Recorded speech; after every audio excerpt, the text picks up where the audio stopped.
Well, I was lucky. I grew up on a farm. You know, I was able to work on tractors and trucks, and we actually had a junkyard. So there were old cars out back that I could go out and steal a battery out of my father's tractor and go out and get these old junk cars running. And sometimes, if I was lucky, I could even drive them up and down the road. I've always loved mechanical stuff and cars and trucks, and especially Chevrolets. I'm probably going to have a bow tie on my gravestone.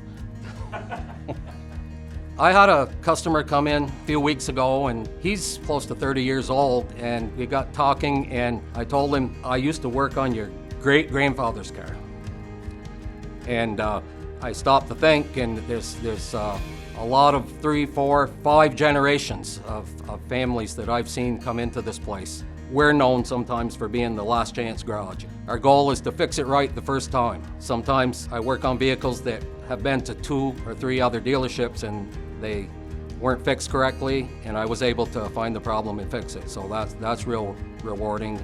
Most of the work that I do is diagnosis, electrical, drivability, and I became the electrical guy. Just like your cell phone and laptops, a lot of these new vehicles need updates. The radios or infotainment systems, that is something that I do almost daily here. As somebody comes in for an oil change, one technician may do the oil change, and then it comes over to me and I'm doing an update, and it may be just for improvements with the infotainment systems and some of the safety systems.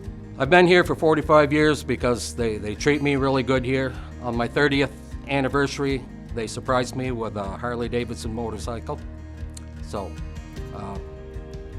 that's saying quite a bit. We have maple syrup in Vermont. There's sugar houses throughout Franklin County, and every year they have open house weekend where you can go and see how the whole process is done. A lot of beer.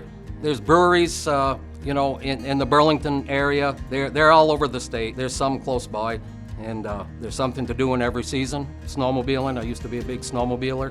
In Franklin County, there's a loop that you could go. It's 65, 70 miles. Well, I used to leave here and go home, change my clothes, and take a 65 mile. If you had an ATV, you'd definitely find some places to use it and have fun with it. So we're really close to the border. Well, we're about 10, 12 miles away, 60 miles away or so from Montreal. There's racetracks, there's Sanair, Napierville is where the owner of this dealership goes with a drag car. So that's a lot of fun to go up there and watch the quarter-mile or 8-mile drag races.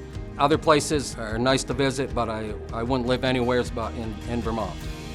Well, you never know how the day is going to go when you walk through the door, but if you want to try it here, we're all willing to help you. Take that drive on 105, come in and see what we're all about. There's definitely going to be opportunity to grow because I'm not going to be able to do this job forever. Somebody's got to take my place. If you get to training, in a few years you'll be doing what I'm doing, and if you're good at it, you can do it for a lifetime.